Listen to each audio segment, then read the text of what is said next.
everybody. This is John Moody with GHS Strings. I'm joined with my friends Tom Bolus at Bass Gear Magazine, and we're here to celebrate Sean Fairchild of Combinator with his new album that is coming out, Eargoggle Fodder. Yeah, it's a fun thing to try to say a bunch of times fast. It's in It fact, also lends itself to a lot of, I would say, imagination too. yeah. What comes to mind when you hear or think ear goggle fodder?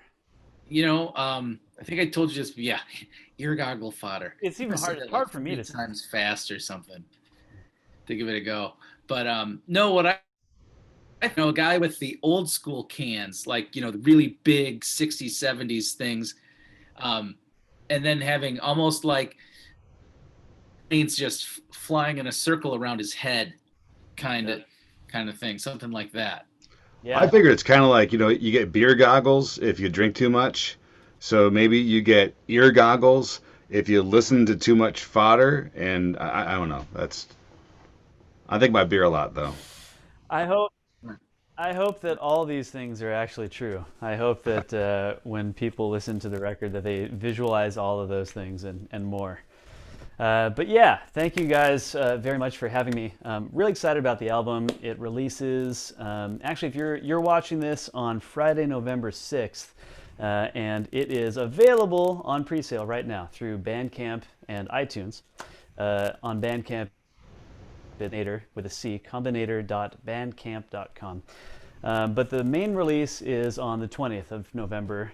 So everybody who's a Spotify fan, Xbox Music, Apple, everything, all platforms, it'll be available everywhere on the 20th. And yeah, I'm super excited about it. It's kind of my first foray into a solo record of sorts. It's not really a bass solo record. I think it has lots of things that are going to satisfy bass players on it that kind of like more soloistic sort of things. But it's a musical. It's an album of music, and I just hope that folks give it a shot and listen to it and then give me feedback. Yeah, I'm glad you brought up the fact that it's not necessarily what we would consider a bass solo album in terms that how we may think of that usually with the bass really being the forefront and doing a lot of soloistic things itself. I mean, there are elements of that for sure, but I think it's important, like you said, it's really a music album where I guess bass is more of your instrument that you use to kind of drive the bus on this whole thing. That's right. Yeah, it's kind of it's the featured instrument, but it's not always. I use a bass to kind of do whatever I want to get done in a song. I see it as my conduit into the world of music. I see it like a controller. And I've said this before, and I've kind of experimented with a bunch of different MIDI conversion, audio to MIDI conversion stuff, both real time and outside of real time. I feel like all of my adeptness, I don't know if that's a word, but I'm the most adept at using a bass. I'm a much better bass keyboardist or anything else. So for me, the idea of using a bass to input sounds into a track is the most natural thing. So a lot of the sounds on this album are produced with a bass guitar, but may not sound like a bass. So there's vocoder, there's the synth, there's MIDI controlled synth tracks that were controlled from my bass. There's a lot of bass sounds and there's a lot, excuse me, a lot of octave and distortion and ring modulator. It's one of my favorites. Yeah, but a lot of different sounds. It's not purely like here's some bass guitar, bam. It's not just like that. So anybody who's expecting a show of hands version 2020 is going to be sorely disappointed in my own abilities as a bass player and also that there's a bunch of other instruments on there. I don't think there'll be any complaints about your abilities as a bass player. That's some phenomenal playing on those songs, man. You fill a lot of space, and what I found interesting is your ability to be, I would say, extremely technical, but keeping it musical and serving the song the whole way through. sometimes people are being technical just for the sake of, I don't know, showing off what they can do. And I felt like with every song, you were clearly trying to get a musical message across. Just so happens you use a lot of notes sometimes, but you do it quite well. Well, thank you. I mean, yeah, it certainly helps. It helps to serve the song when you write the song. So Yeah. it helps. You know, you can kind of write whatever vehicle you want. But yeah, I mean, I'm a singer also, as anybody who will listen to this album will, or if they don't already know. And normally in my bands, I'm singing all the time. All the songs have lyrics. On this album, I'm singing on half of the songs. It's 10 tracks. I think I'm singing on 5 of them. There might only be 4 that have vocals, but there's at least 4 or 5. And the other ones are just instrumental and really kind of vibey. Um, and so I think that part of that comes from wanting to sing and wanting to get out lyrics as well. Uh, yeah, I think it's just kind of maybe natural for a singing musician. I think Tom, you sing too in the group that you play in, right? I do. I'm not the lead singer on most of the songs, but I sing a lot of backup and a few lead songs. Do you experience that I have where I mean even if you're not necessarily the lead singer, I think it's really satisfying to sing in a way that's not the same as it is to play. And I think of myself as a instrumentalist first. I think I'm better at it. I don't think I'm quite as I don't think I'm a great. I think I'm an okay singer, but I think I'm a better bass player. But I find like I'm drawn to it. I want to keep doing it because there's something that gets satisfied that doesn't get satisfied just by playing. Do you find that at all? I do definitely. I consider myself a passable singer, but sometimes you do your job the way you wanted to do it, and the results come out as you hope that they would, and when that happens, it's very very satisfying, especially in a live scenario, and uh, the vocal connection, coming from your own torso, there's something kind of unique there too. I feel like. So yeah, I get what you're saying. Yeah, it's physical and it's human, and I Yep. think that's something that people can all people can resonate with in a very sort of metaphorical but kind of a literal sense too. It's easy to relate to a human voice. It's a little bit harder to relate to an instrument if you're not already interested in instrumental music or that instrument. It can be. I don't know. It's possible. So Sean, when you're working on singing and playing, do you try to get your bass lines to where they're on autopilot so you can focus in the moment on the vocals, or do you try to get your vocals on autopilot so you can focus on the bass playing, or a combination of the two? I mean, how do you get yourself trained to, sometimes on some of your songs you've got some patterns vocally and instrumentally that don't really, layer, that they're kind of going in different directions, but you keep it going. How do you train yourself to do that live? Well, for me, it's the first thing that you said. I have to when you play and sing at the same time. In my experience, one thing has to kind of go on autopilot, like Right. just like you said, and it's really difficult for me to sing on autopilot. I Yeah. mean, I don't know how one could. So I've got to make the bass playing automatic. So a lot of times in my like in verses where I'm singing or parts of the song where I've got to sing something that's a different melody or a different rhythm than what I'm playing. There's no real shortcut to it. I just end up drilling it over and over and over, and making sure that both of those parts are solid separately, so that I can actually do each thing separately, and then just combining them. And it sounds stupid and cliche, but it's just practice. It's Yep. just practice and doing it really, really, really slowly. And I've had a couple of experiences that have been kind of fun, that have kind of uh, made me feel more confident about that. On the previous Combinator album, Soul I See, which is super, super syncopated. I didn't think that I would ever be able to play and sing that. But of course, it's just like anything else. I just did it enough, and it became possible. So that kind of makes me feel a little bit braver about trying to do those things. But now my basic uh, my basic concept is to not at all worry whether it's humanly possible. I'll just like if I think it sounds cool, even if I can't live, I'm gonna try to go for it on the recording, and then it's kind of like my challenge to see if it is doable live. And so far, it has been. So far, Sweet. yeah.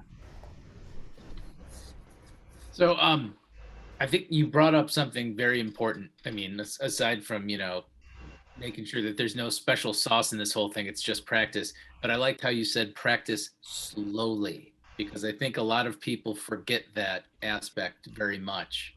Oh yeah, yeah. Actually, yeah. I mean, it's again one of these things that just seems like so obvious, or like something that your piano teacher would have told you when you were 7 or something like that, that you don't take seriously anymore. But there's such merit to that, and I think that that's really impressed upon you when you start trying to play and sing something.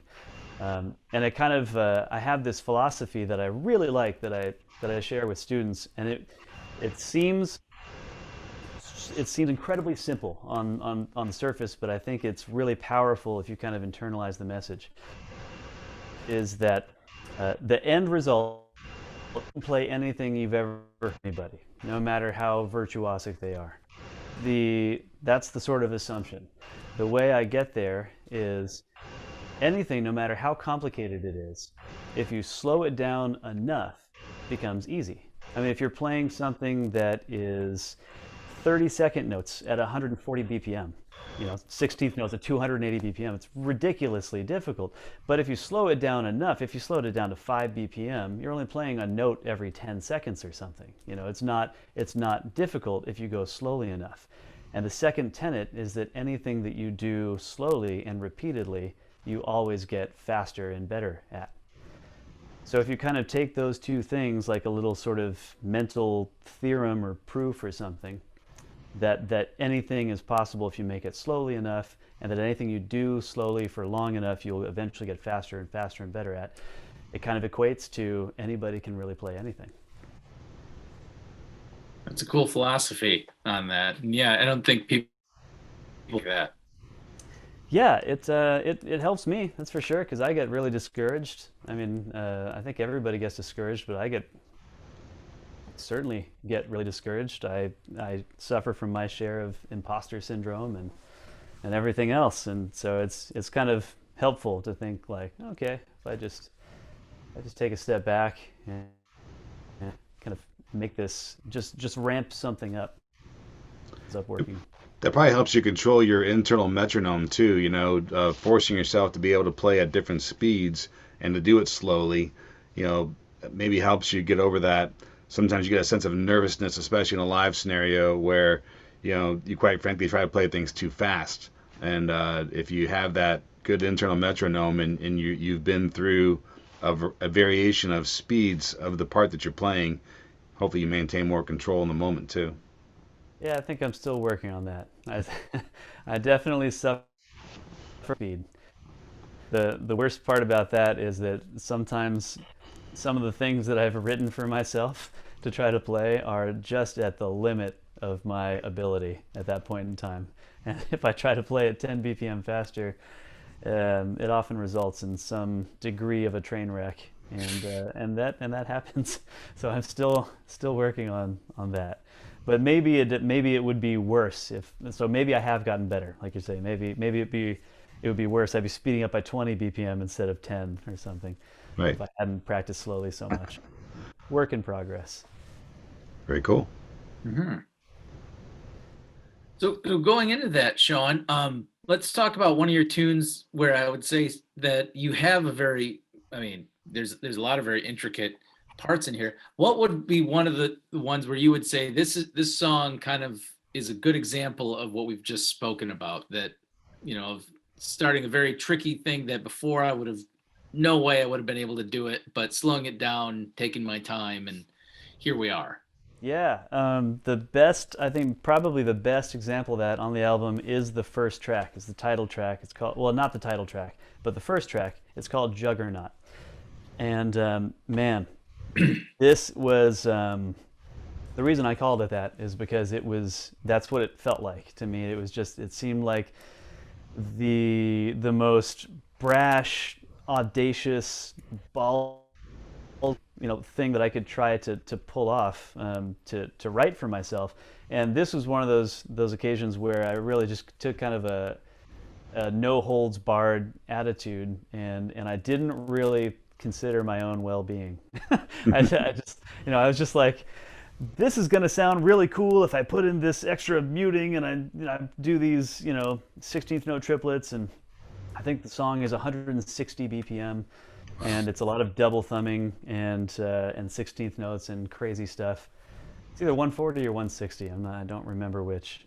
But yeah, maybe we should listen to that, and perhaps you can see what I'm talking about. And actually, before we do, I'll just grab my bass to kind of show the main verse is deceptively, or the main riff is deceptively simple, in that you don't hear all of the nuances at first, but slow, it's in it's a B Dorian feel. Slow, it sounds something like this, and of course I should have practiced this before I got on the call, but.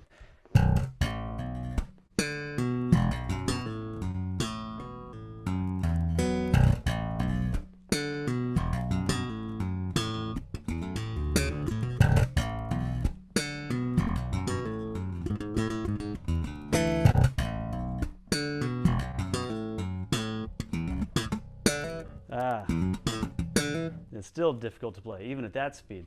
And all of this stuff that just goes by really fast when you hear it, I was really adamant about having that in there and nailing it. And in particular, I like all of this stuff. I like the left hand muting, and I really wanted to get a left hand, an open string 16th note followed by a muted 16th note. And you can't even really hear it, but it's in there. So at least it kind of makes me happy. And it has a B section that's up a fourth.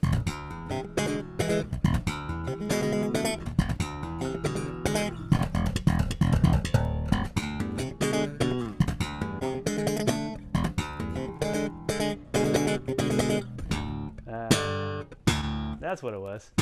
Haven't played this in a while.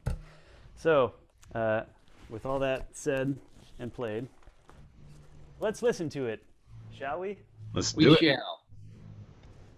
Right, title track, or no, opening track of Eargoggle Fodder. This is Juggernaut. There we go.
Juggernaut.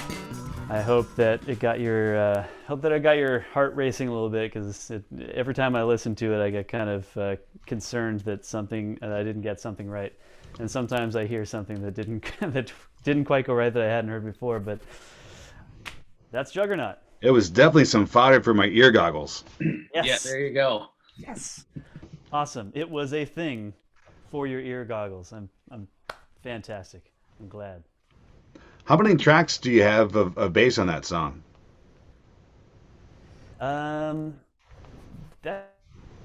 There might only be two, Okay. and only in places. So there's a main. I'm playing continuously throughout it, but I'm also playing the melody.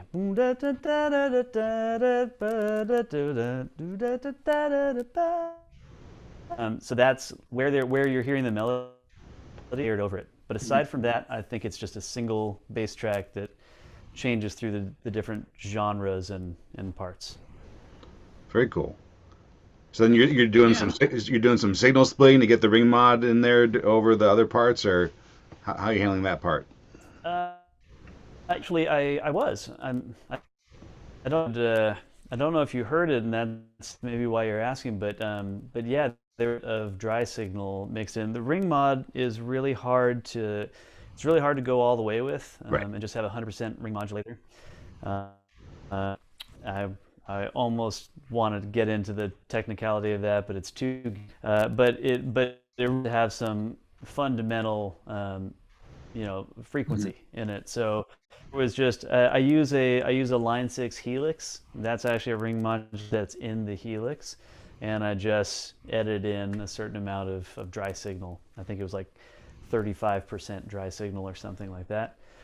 And I really like to. The only way that I like using a ring modulator is with a sweepable frequency, and that's something that I kind of stole and got from Square Pusher. But he's watching, especially if you're a drummer or a bassist or a fan of electronic music, and you don't know who Square Pusher is, you owe it to yourself. Absolutely owe it to yourself to go listen to Square Pusher. He's an artist. He's kind of an art, sound as art guy. So there's some stuff that's a little less listenable than other stuff, but world-class virtuoso bass player, and one of my biggest kind of influences and, dare I say, idols. But yeah, so that's where the ring mod comes from. But pretty much it's just a single bass track for the most part. That's a great tune. That thing is a juggernaut. I'm sure to play. That's a lot of energy. Thank you. Yeah, it is. It's I wanted to put it right up front at the album to kind of bam, just get you. Yeah, for sure.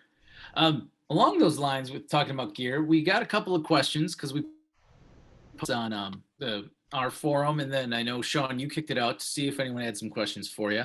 Yeah. So we got a couple here. I would say the first one I've got here, because it'll go along with everything else. Speaking to your basses, what kind of strings do you use?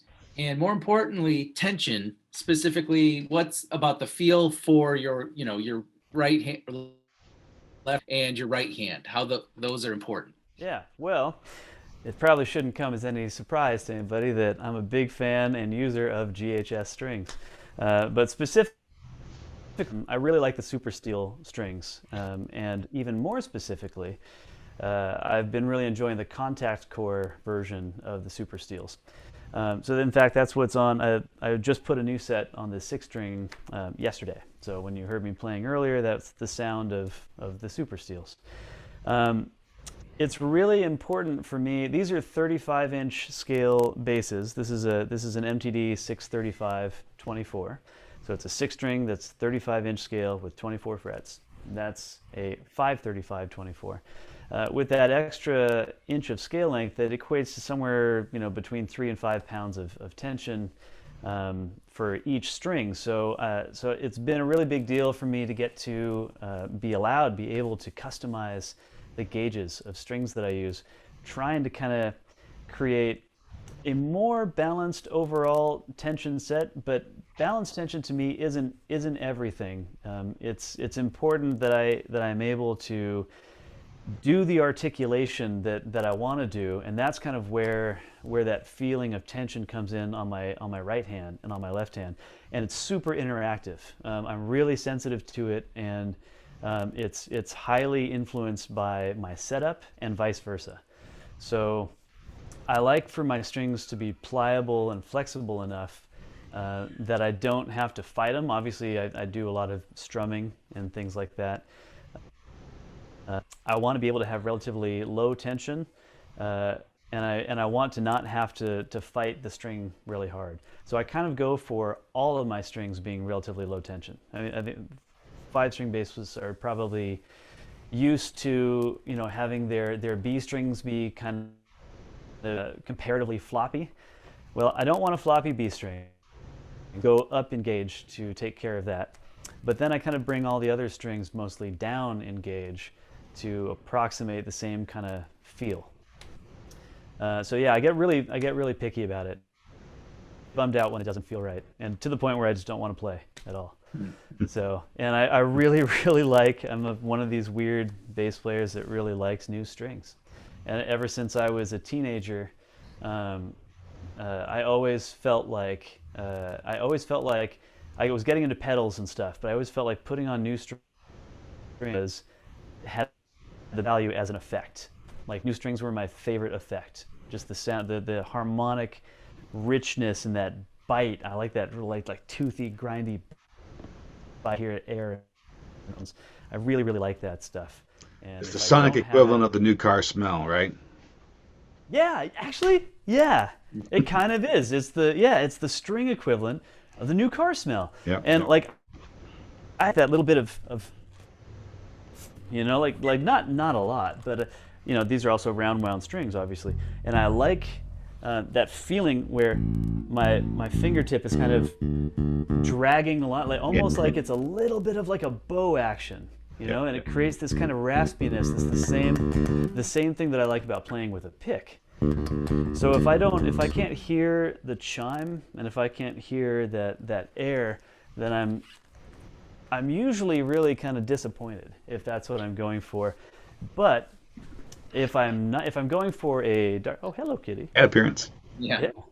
If I'm going for a darker sound, then what happens is I will be highly influenced in what I decide to play based on the sound of the strings in the instrument. So I'll be more likely to play certain things. It's just, it's all like a feedback loop. If I hear myself in a certain way, I'll be more likely to play to those strengths, or play to those differences. Mm-hmm.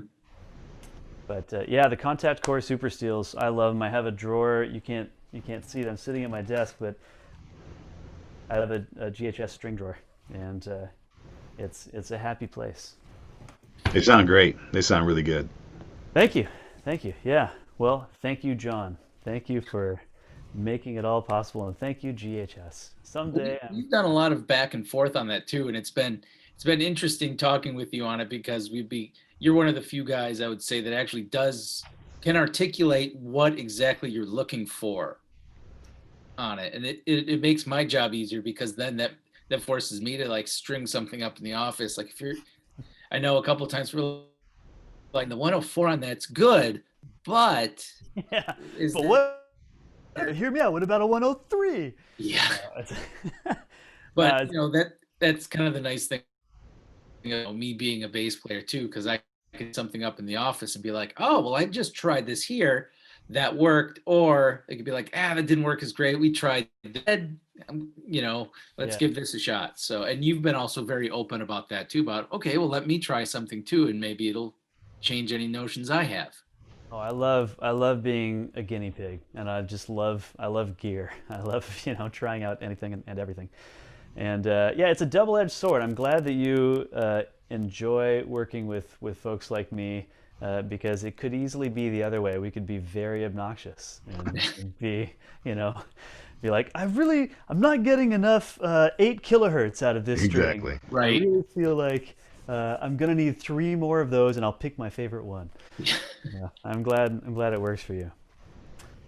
And actually, there's a song, I don't know if it's a ham-fisted segue, but another song off the album that I know that we want to get to is kind of exemplifies the thing this like that I just explained about those strings. It's kind of, I mean, almost features the strings really, because there's a lot of strumming. And here, I'll play that part also.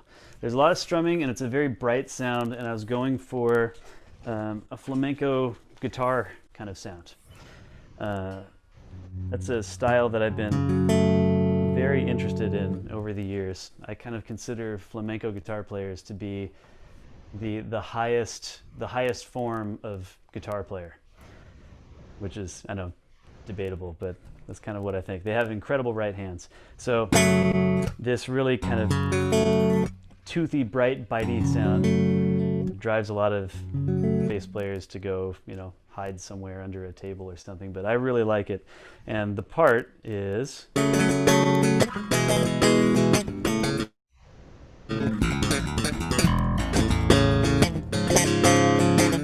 Whoops. Ah! There it is. There, I couldn't remember it there for a second.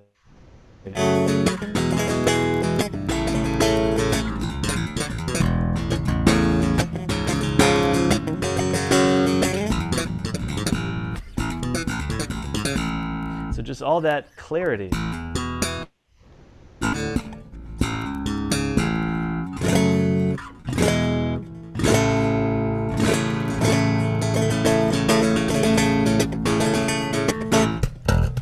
So that's kind of, that's the sound that I was going for on this song, and it really requires, a kind of string. Are those hex core strings? You can't. What's that? Are those hex core strings? Hex core? Yeah. They are. Mm-hmm. Yeah. They are hex core. Yeah. They kind of have that, that certain amount of punch and brightness. It really sounds good.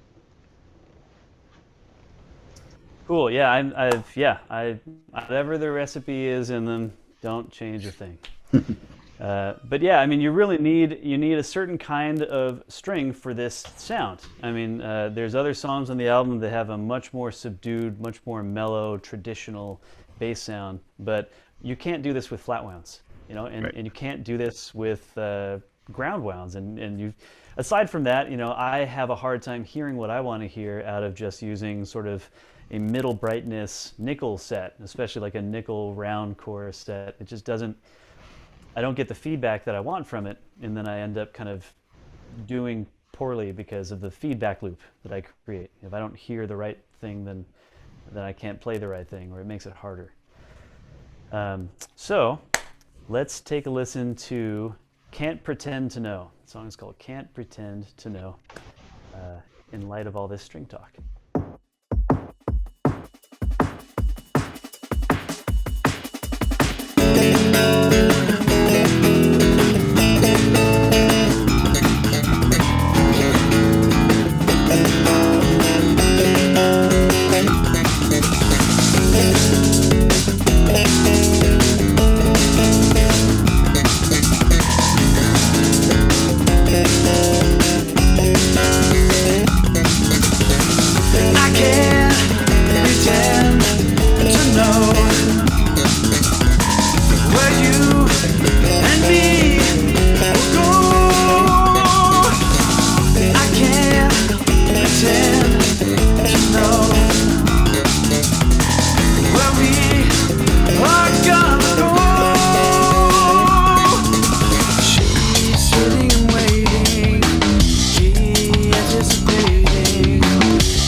Killer tune. I love that one.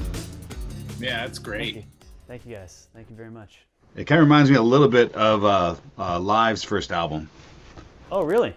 Stylistically, you got a lot of different things going on, but there are a couple elements that kind of were my brain was flipping back to when I first got into Live. So, which I like that band a lot. Yeah, if I could, I've never made a music video, but if I could like kind of get close to the coolness of their music video for, I don't even remember the names of the songs, but I will, I won't, I have. You know what song I'm talking about? It's got to be off that first album, right? I've been here. That might be second album. They I'm had not a sure. cool video. Ah, see, shows what I know. Yeah, Anyways, they had cool videos. cool. That's the strummiest song on the album, and that's probably the one that I feel like my stuff has to be the most particular for, the most right for. Got it? My strings can't be old for that one. I got to hear enough of the high ends that I can hear like the articulation of the rasgueado technique. Rasgueado, and yeah, yeah. So I was gonna see on that too, especially your setup on the bass has got to be spot on as well to make sure you're playing those chords just right. yeah, I mean, yeah, it's all equation. I'm pretty particular to do all that stuff myself, and there's no reason that any guitarist or bass isn't able to or can't. But I guess that's a separate sort of crusade to go on. But yeah, the setup is really important to me, and it's not as low actually as some people might guess, or it's definitely not as low as sort of some of the more modern like kind of metal shredders and stuff. It's sort of, I would call it medium low, but I mean I know exactly. I have a little ruler that shows millimeters and half millimeters, and I know exactly where I want all those strings. 1.5 millimeters above the last fret on the C string to 2.5 on the B string. Nice. And yeah, but yeah, it's and that kind of again, that's why the gauges are so important and the tensions, because if one is significantly different. John, do you have any idea why D strings tend to have tension in a set of bass strings? Why is that? You know, I think I almost put it's a gateway string. And I mean that's in terms of construction, you're going, for a four, or six string. You're starting at the C string and the G string, and usually the D will have one core cover wrapped around the core. Then sometimes though the D will have two, and then the A will have two. Then the E and B typically have three, and that's all to build up the mass and everything. And what normally happens with the D string, sometimes I'm going to do a 2-cover D string. Usually that first cover is going to be very small, and then the second is not as much. What'll happen is on that hex core, that first cover, when it sits down, when that second cover comes on, it will grab down enough on it like this that it almost becomes a bigger core because of that. I see. So that's going to, give you a lot more of the tension that you're feeling on your fingers.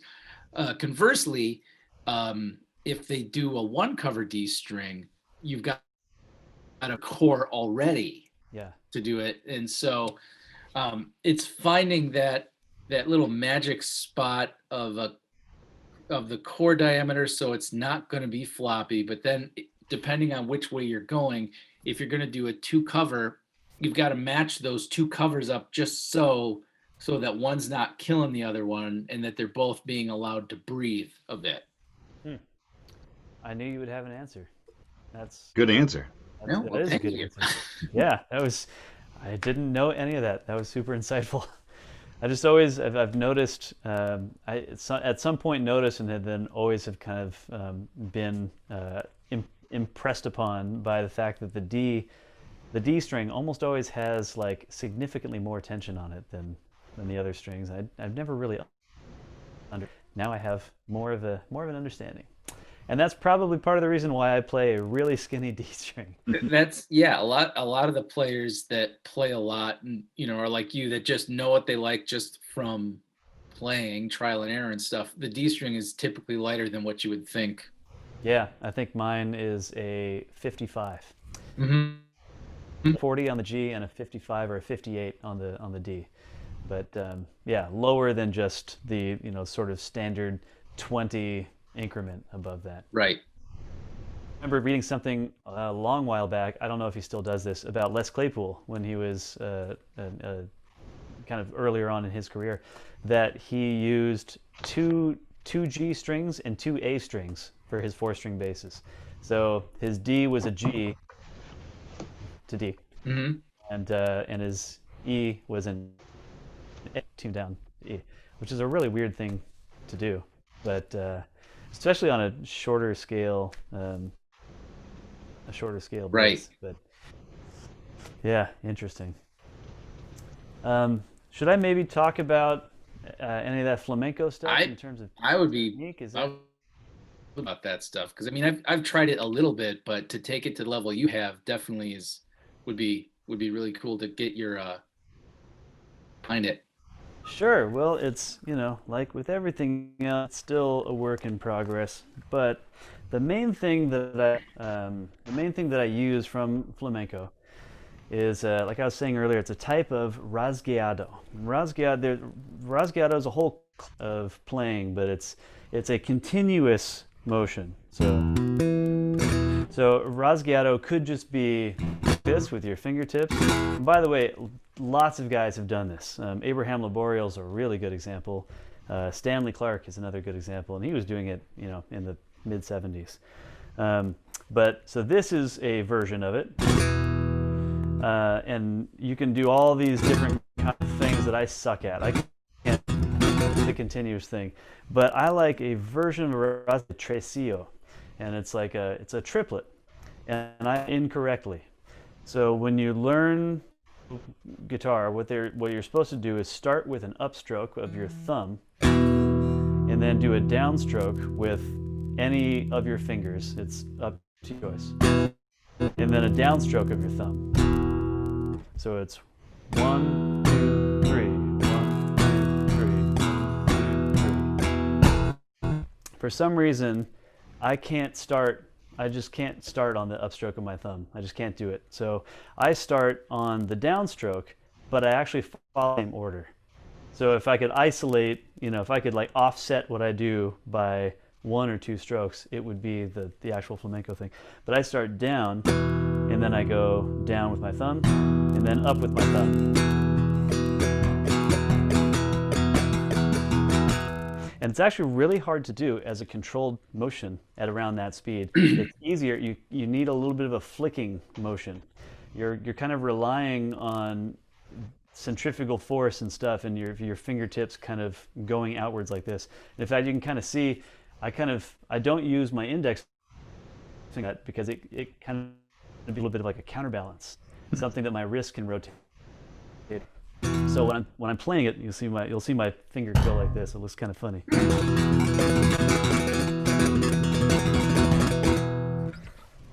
So that's the tresillo.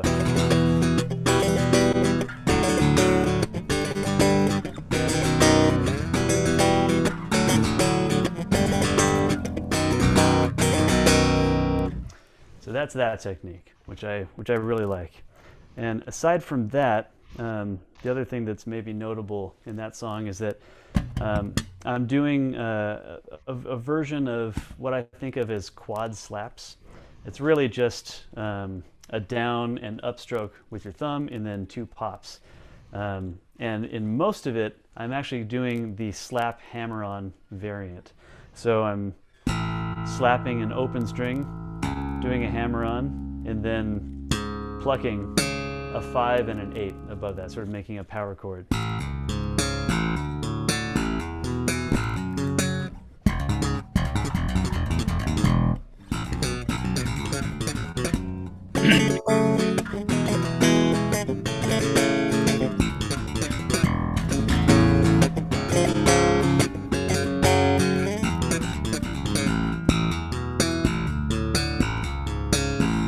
So that's with the hammer on, and then the double thumb is just when you, instead of doing hammer on, just go like that.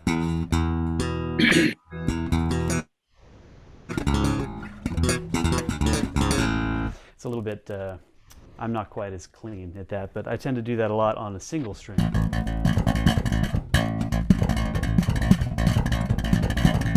There you go. So I can't play really fast. I wish I had more finger speed with my two fingers.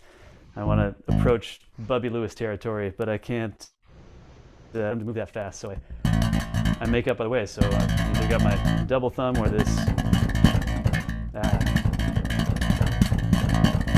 quad thumb stroke thing.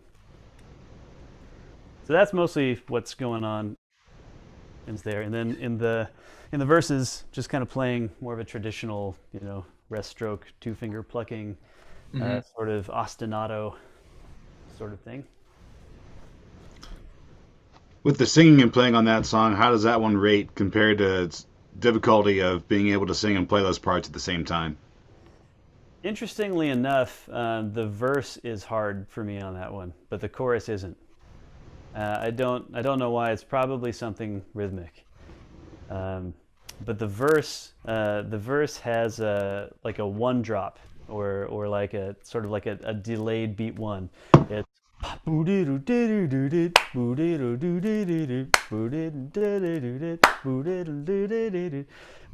the lyrics are coming in on the one, and something about doing that is trickier for me than doing the strumming stuff and going, pretend to know. Well, the verse is what I was thinking about, because I was hearing my brain trying to process both of those, going, "Wow, that's kind of hard." Yeah, it's just another one of these do it really, really slow sort of things. It is kind of like this. It's a little bit. I mean, I see it as kind of like a little bit of a kind of ostinato.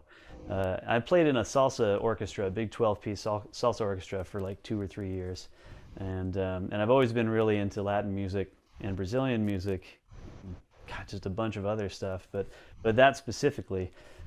So I've definitely incorporated Latin rhythms and stuff in bass playing and Combinator songs and elsewhere for a while, even on the previous album. I think it's a little bit more natural now. Cool. Yeah, man. Do we have any other questions from folks? Let me see what we got here. Some of them are all interrelated, which we already kind of took out with strings. Let's see. Sure. That's an interesting one. Because you have your MTDs are both active basses, correct?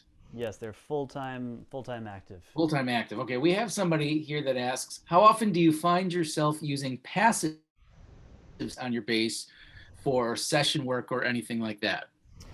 Yeah, I'm gonna give a non-traditional answer because I'm not a very traditional bass player, but I really don't use passive settings very much. I mean, these basses don't have them, and part of one of my little weird quirks that I can't seem to get rid of is that I get really, really, really attached to a specific instrument. I've never been the type of dude to collect or have like a room full of, or even like right now I have 4 basses. One of them I don't play, and one of them I made from scratch when I was in high school, and it's kind of lousy. So really the 2 basses that I really use are these. So part of it is that I don't have a bass that gives me that option right now. I have actually wired these guys. I do a lot of tweaking, and I love my Bartolini electronics. I love the way that the MTD USA thing is set up, but I still, I'll still tweak stuff. So I've had different preamps in there, and I've had passive modes. Actually, one of the things that these basses have are dual buffers, and that's one of the reasons it's passive. Each pickup goes to its own buffer before it goes the blend. And unless you get that signal before the buffer, you can't really have it in actual true passive mode. But I even got like a stereo, I rigged up a stereo passive tone control that uses a single pot shaft, and worked with having a passive tone knob there. The thing that people think is a hallmark of passive instruments can be achieved in other ways. So that's basically what I do. When people think of passivity, I guess when people think of passive networks, um, it's an open network. Oh, here's the super geeky part. It's an open circuit. Closes the circuit is what you plug your bass into next that is active. So whether that's a powered pedal or an amplifier or what, that is the end point of the circuit. The circuit is entirely all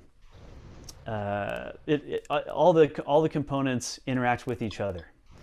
So in a passive network, the value of everything can modify the behavior of everything else. That's something that doesn't interest me. I don't want to potentially not be able to have the same frequency response sound that I'm used to getting based on what I'm forced to plug into if I don't have the stuff that I like with me. But what people really like about passive instruments is that the effects of capacitance on the signal, which is the tendency for a signal to lose high frequency over time, actually just to lose signal, but you hear it from the high frequency first. The effects of capacitance and dependence on a passive instrument's pickups is really what people like about the passive sound. So there's ways to incorporate that in active systems with, for instance, a passive tone control that actually interacts with each pickup coil prior to the point that it becomes active. That's the passive sound. And then having an active output has a number of benefits. I mean, if you have a low impedance output, then you don't need to worry about cable length. Your output is preconditioned, to reject noise better. It's more appropriate for high-end audio gear. There's a lot of benefits to it. So there's no reason that you can't get a passive sound with a little wiring magic, if it isn't already set up that way, from an instrument that has an active component to it. And all systems that are amplified, any sound you hear on a record anywhere is active. Once it goes to the amp, it's active. Once it goes through a pedal that's powered, it's active and buffered. The only question is where that active stage happens in the signal path. So so I think about this stuff a lot, and I don't know if you can tell. So really what it comes down to is I find ways to get that tonality using the signal path that I have while still having the benefits of the buffered low impedance output from an active bass.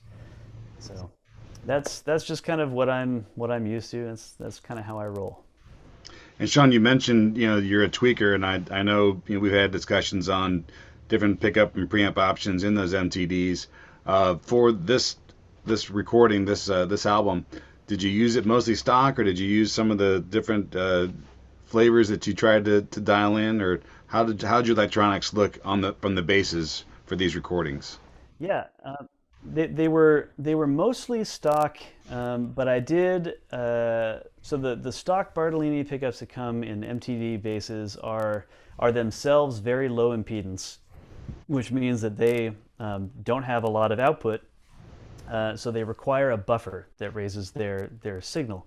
But it also makes the frequency response really flat. Flat isn't necessarily what people are used to hearing. So we're used to hearing a traditional pickup voicing as being, especially for bass, being pronounced in the mids, often the low mids, and having kind of a high roll-off, somewhere around maybe 4 or 5 kilohertz or something. And the stock Bartolini pickups are like flat to 15 or 16K. So there's a lot of high end. So sometimes that is appropriate. And of course you can use your onboard tone controls to to change that somewhat. But the timbre of a pickup is like a voice. So if you think about Arnold Schwarzenegger and Joe Pesci, and think about recording both of their voices into a DAW, and then playing around with a 3-band EQ. You only get 3 bands. You're never going to EQ Arnold Schwarzenegger's voice to sound like Joe Pesci's, and you're never going to be able to do the same either way. Or think about it in an instrumental sense, a trombone and a piano playing the same notes in the same register. One sounds like a trombone, one sounds like a piano. You can't EQ the difference in timbre away. The way that a pickup is wound and its placement on the instrument dictates its timbre. So the coil specifications, where it's put on the instrument, is its speaking voice. So sometimes you can't alter enough of what you would like to with any number of EQ bands. So I did have on this guy, Bartolini made me a set of pickups that are basically their classic bass split coil jazz bass pickup with a bright winding. They're CBJD3, and they put it in this size shell, the M5 shell. So it's an M5 6 CBJD3. As far as I know, they are the only set that they've made, but I keep telling people they got to check them out. And those have a little bit of a lower resonant peak, so I use those for some of the songs like Watch Sci-Fi, Chorus and a Jam, a couple others I'm forgetting now. But yeah, I did swap things. For the most part, it's stock MTD that you're hearing. Very cool. I'm kind of just a creature of habit, and like I said, I got really interested in one specific instrument, and it just kind of is my paintbrush. That's it. I want to program drums with it, and I don't want to put it down, and I want to play bass lines with it, and I want to play guitar lines with it, and that's a huge reason why I buy the kind of basses I do, because they have to be able to deliver in those areas. I love Stingrays, but I've never owned one. I'm just not a stable of basses kind of guy. And if someone gave me one, I'd be really happy. Hey, Ernie Ball. Right. Yeah, I'd be super happy. I love that sound. It's one of my all-time favorite recorded bass sounds, and an active bass sound. But I just haven't been able to bring myself to buy one because of the specificity. They're really purpose-built sounding basses, just like a P bass. So I like stuff that's really, really flexible. No, it makes a lot of good sense. Well, good. I'm glad to know that I'm just not some rambling tweaker. As I get older, I'm just gonna ramble more and be less coherent, and I'll just be on a park bench talking about pickup impedances. Nice. To like an oak tree. Well, the nice thing with MTDs, I've been playing them for years as well, and several of the bands I play in, we cover a really wide range of styles, and by varying, right hand techniques and EQ and a few other things, you can cover so much ground with an MTD. Even though it's an active, bass that's kind of like strapping a grand piano on, as far as the tone it can cover. You can get some vintage vibes. You can play metal. You can play, blues. You can play, country. You can play jazz on. It's a very versatile instrument. Absolutely. Yeah, absolutely. And they're also not at all forgiving. And I think that's simultaneously the thing that people who do like them like about them, and the thing that people who don't like them, don't like. They're just very clear and responsive, and like I was saying earlier, sometimes clear and responsive, even though it sounds like that's a good thing, sometimes that's not always what you think of when you think of a certain bass tone or a bass feel or something. But for that, just like you said, you can set them to work I played in a country band, with the first MTD 6-string that I used to have. For 8 months, I played in that band for 2 years with that 6-string, but I played in it for 8 months before the singer even noticed I was playing a 6-string bass. And not a P bass, which her previous bass player had been playing. Which goes to show you two things. First of all, nobody cares as much about your stuff as you think they do. You care much more about it, and most of the naysayers are going to be, even though bassists are really supportive, most of the naysaying is going to happen from other bass players who tell you, no, you'll need a P bass, or no, you need to be doing this. The truth is, no one really cares. Doing the job well, and if you're showing up on time and being friendly and you don't stink.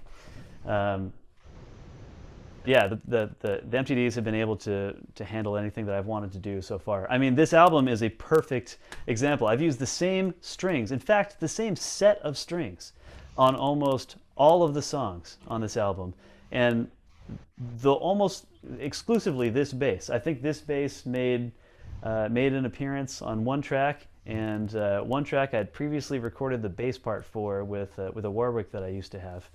But I mean, if you listen through the album and hear all the different tones, they're all pretty much coming from this one guitar with the same set of strings on it.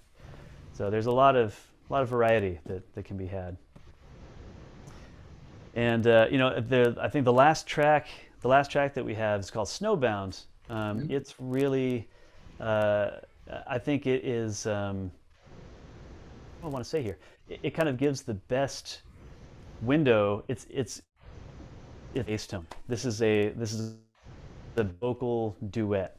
So there's no percussion, there's no other instrumentation, there's no multi-tracking of bass parts. There is some multi-tracking of vocal parts, but this is naked bass. So this is your Styx cover tune, right? The Styx covers? Yeah, isn't this a Styx cover tune? Totally, it's a Styx song. Yeah, I'm actually, yeah. Oh, wait, that's No Blind. I'm sorry, that's No Blind. The funny thing about that is that I always used to get this song's name wrong. I would always call it Snowblind. This song was written. I should give props where props are due. This is the only song on the album I didn't write, and it's written by a former bandmate of mine named Nick Johnson. We were in a band called Discordia together, and he is just a beautiful soul and a great songwriter and a wonderful lyricist, and he has all this melody just kind of oozing out of him.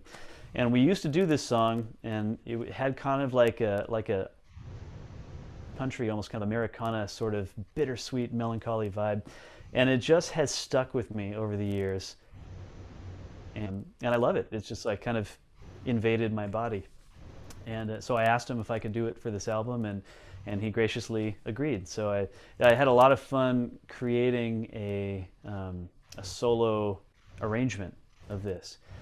And yeah, this is just very naked. So I think this is one of the more vulnerable songs on the album, and the closest that the album comes to the bass solo, sort of thing. Even though the bass part is not at all solo-y.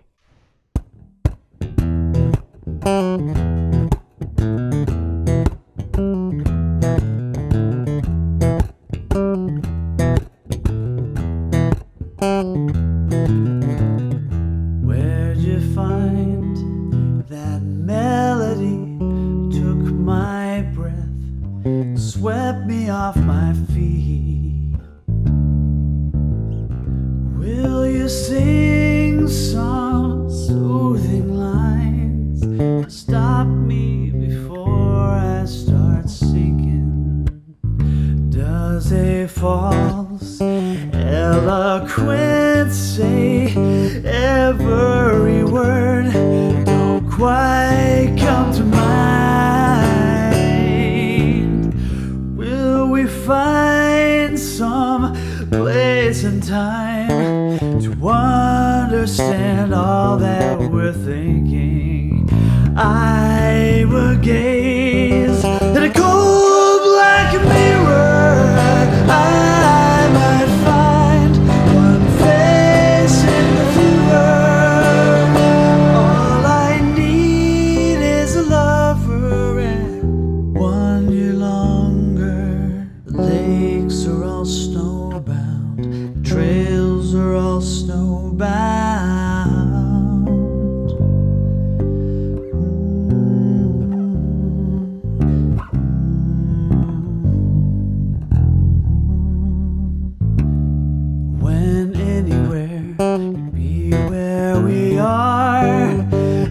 Let's not be here in blindness and fear, with hints to entice us.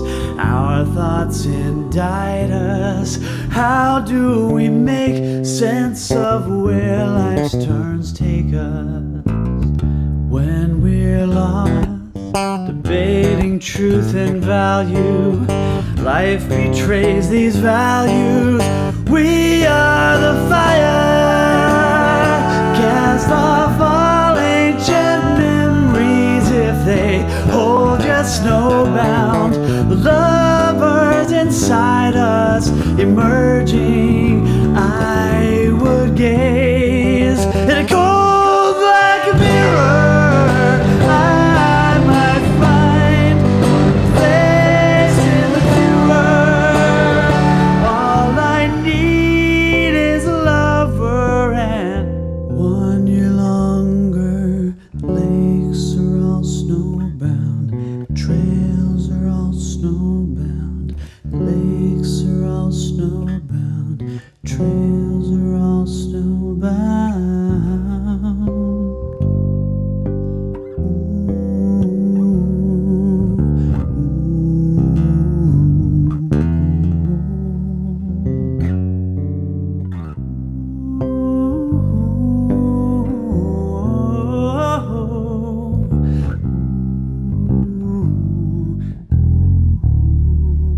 Dig it. Yeah, that one's great. Thank you, guys. Thank you. I really, like I said, I have Nick to thank for that. I just love I love the feeling of that song. I kind of get a similar feeling, a similar sense of mental imagery as with the cover of Led Zeppelin's No Quarter that I've got on the album also. It's just kind of got, you know, I visualize and longingness and the need for something that you don't have, things that are hard to put into words. My wife is from Brazil, and there's a lot of been a lot of talk about a Portuguese word that's the word is saudade, and it's a difficult thing to translate but they talk about it's like it's a song. It's a longing for something that you see again, but potentially, and it's familiar and warm. It's like it's taken to game. It's a kind of put into words, and yeah, it's for some reason feeling. I'm a pretty positive, upbeat dude. That's always something that I do in music. Left to my own devices, I end up making music that has that kind of a vibe more often than not. Get that. I kind of wish it wasn't that way, but that's but that's what comes out. You just need to spend more time with Phil Maneri. Yeah, yeah. Balance you out a little Then bit. Then I'll have like nihilist songs and like kick-ass, riffs and yeah. He'll come through big tube amps in no time. There you go. I mean, there is nothing, still quite like getting some air just blown at you from a good tube amp. So yeah, I mean, yeah, that's certainly something that I miss, especially right now, is just having a lot of air, a lot of air moving and not hearing my bass through these. I guess that's something we're all missing. Yep. That's actually a question I had, listening through all this is, in days of a little bit more isolation, musician to musician, how did you guys handle all the tracking? Did you ever put down tracks in the same room with the drums or guitars, or did everyone do their own thing? Yeah, well, there's only there might only be 2 tracks on the album that have other musicians on them. Well, I mean, other sort of live instruments, I guess I'll say. So Juggernaut has, I should have said their names earlier, but Mike is on guitar. Josh Kosak is on drums. That was done piecemeal. So I did I did a demo of the bass stuff in the form of the song, kind of demoed melodies that I was looking for and effects and things like that. And Morgan kind of took that and ran with it. And he did that in his home studio and sent it to me. We recorded drums live at my friend Chris Wadsworth's studio in West Seattle. The studio is called A Rogue Story Production. Or no, it's called A Rogue Story. And that's a great little studio. He's an awesome engineer. But aside from that, that's one of the only songs that has acoustic drums on it. The only other song is a song called Unemployable Elite, and that's basically it's a bonus track. It's something that was that I recorded with a previous band and kind of spruced up and redid a little bit for this release, and kind of just something I wanted to put on there to balance out sort of like a here's where I am, here's where I came from sort of thing. And the last two tracks are actually both like that. So the very last track is called State of Affairs, and that was on kind of a solo disc I tried to put out in like 2008. And the idea was it was the best I could do at the time. It was the state of affairs of me as a player and as a composer. So I wanted to revisit that, since I never really released that for real either. I just burned a bunch of CDRs. So I wanted to kind of revisit that and redo it. So I just redid everything. And so that is the last song, and that Unemployable Elite is the only other band song that has guitar and acoustic drums on it.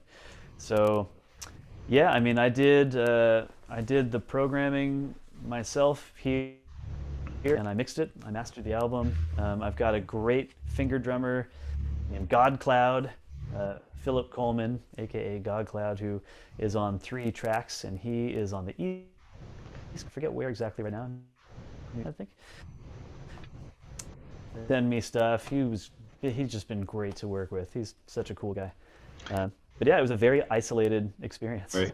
It was it's pretty much what you would expect for this year. Did that influence your songwriting or your performance, the isolation? Yeah, I think it did. Did actually in positive ways. Right. And really not been a big fan of 2020. You know, I'm one of those people that, you know, you see in social media complaining about this year.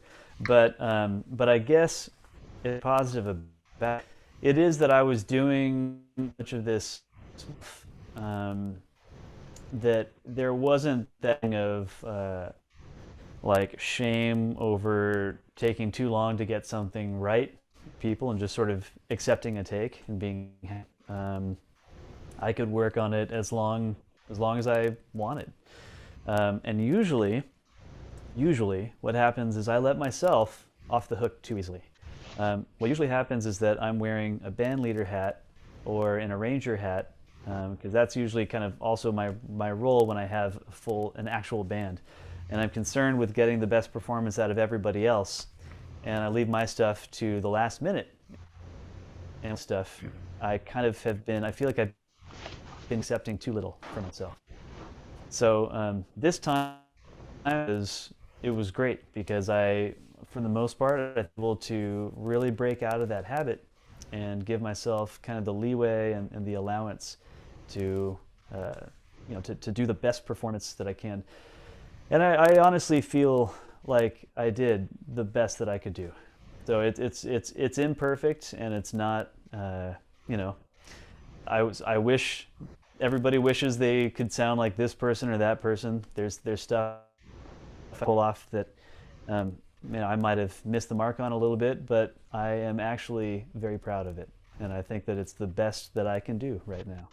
Oh, you should be proud, man. It's awesome. Enjoy it. It's definitely a huge accomplishment. Thank you very much. Thank you. Did I hear some harmonica on this album? Oh yeah, you did actually. Okay, yeah. So there is another song that has a couple of musicians on it, and that was also done externally, except for the harmonica. Yeah. So the song "Chorus and a Jam," which is, I'm sure anybody who reads that and says it out loud is kind of a joke. It's, especially when you listen to the song, it's a chorus and and it just repeats. Chorus, jam, chorus, jam, chorus, jam. That was really fun to do, and that has a really talented local Seattle area guy named John Painick. Goes by John Pinetree. Dude is just like, I mean, he is the juggernaut. He's like a juggernaut of a person. He is super tall. He's like 6'6", 6'8". I don't know. Ooh. He's a handsome dude. He's super smart. He's an incredible singer with a baritone voice. He's a band leader, plays guitar like you don't even know, and he plays harmonica best of all. So he's like a quadruple, quintuple threat. Right. And he used to sit in from time to time with the last incarnation of Combinator. And I was super excited to have him here in the studio. And he recorded over there, and I sat over here and worked the keyboard and stuff. He did three takes, and I think the one that we used was the first one. And it was just. I was gonna say I didn't know that was a different musician, and I was thinking to myself, man, Sean's been holding back on me. I didn't know he could play. No, that was it was an incredible performance. And Really? While we're talking about that song, there's also the guitarist from the band Spandex Nation, which is a super fun band that plays on Fremont Street in Las Vegas. I think they play on Fremont. Anyways, a Vegas band that's hilarious. But the guy's very, very talented. His name is Nick Burby. He plays guitar. That's the first solo that you hear in Corsana Jam. And then you hear my buddy Gianfranco Fodder, who is an Italian dude who moved to Seattle a couple years ago. Started playing with them right after he got here. And he did the keys. And then John did the harmonica. And I don't know if you guys know who Everett is. My friend Jason Everett, 7-string fretless player, has a custom Conklin bass that has an inlaid ohm symbol. Oh yeah. Okay. Yeah, he's here too. He's in Seattle too, and he's the guy who did the fretless Indian solo. Oh, cool. Indian sounding solo at the end of that song. Oh, very cool. Yeah, so a bunch of cool guest artists, and all but one of them, they all did their parts separately, sent them to me. It kind of begs a conversation that could be a whole long other thing about the notion of the studio, what that is, and nation, and democratization of the process, and what the points and value props are. But I mean, this whole record was made in people's individual studios, and here, me sitting at this desk. That's pretty much the genesis of it all, with very little exception. Awesome. Whew, this is fun, guys. Yeah, man. Yeah. I was gonna say we're just about that time to wrap up. Sean, why don't you do a shout out for where to get the album? Because I know if you're watching this on November 6th, you can go over to Bandcamp and check it out. But yeah, absolutely. In fact, that's probably the best place that you can go. That's the place where you can purchase, or you can stream the album. I think you get a certain number of free streams on Bandcamp, but it is on pre-release right now on Bandcamp at combinator.bandcamp.com, and also on iTunes if all has gone well and the iTunes elves haven't misplaced something. Right.